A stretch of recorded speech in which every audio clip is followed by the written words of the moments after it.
biasanya mengenai orang penting atau orang terkenal yang mengangkat cerita atau kejadian yang sebenarnya.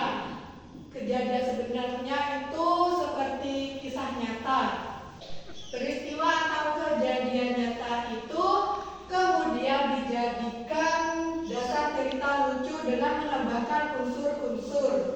Teks monolog itu tidak hanya berbentuk monolog, tetapi juga bisa berbentuk cerita singkat atau dialog.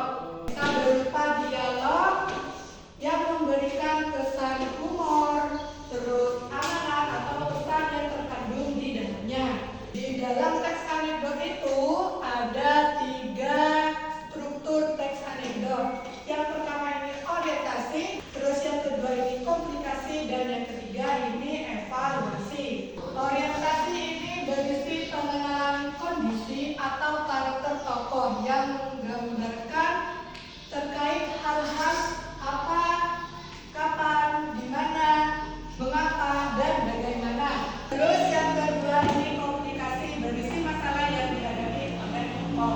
Komika akan menyampaikan puncak cerita untuk mengundang kritik masalah yang dihadapi. Terus yang ketiga ini evaluasi, berisi komentar terhadap isi atau pesan yang telah diceritakan. Nah, setelah kita membahas pengertian dan struktur, Ibu akan memberikan tugas kelompok.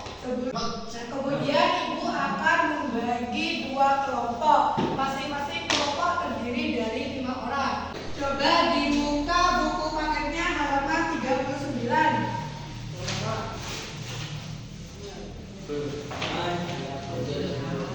Di halaman 39 itu ada contoh teks anekdot yang berjudul Kamili. Kalian coba analisis struktur yang ada di contoh teks anekdot berjudul Kamili itu. Saya mau nanya. Ya? Saya belum paham menentukan struktur komplikasi itu bagaimana.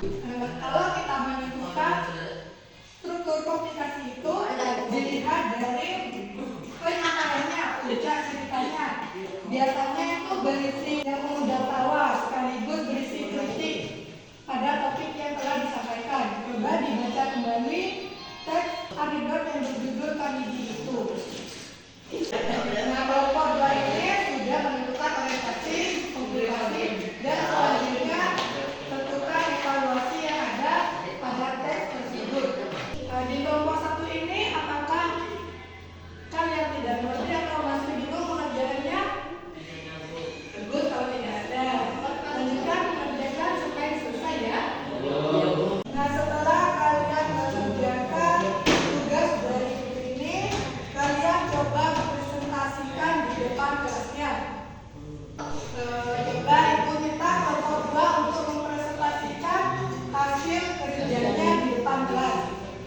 Kami dari kelompok 2 akan mempresentasikan hasil kerja kami.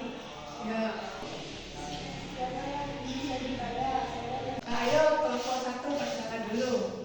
Kami dari kelompok 1 akan mempresentasikan kerja kelompok kami. Nah, Kalau dulu Anda ditanya cita-cita, nah semua kelompok sudah mempresentasikan hasil kerjanya. Jawaban dari kelompok 1 dan kelompok 2 sudah sangat baik dan bagus. Terima kasih atas kerjasamanya.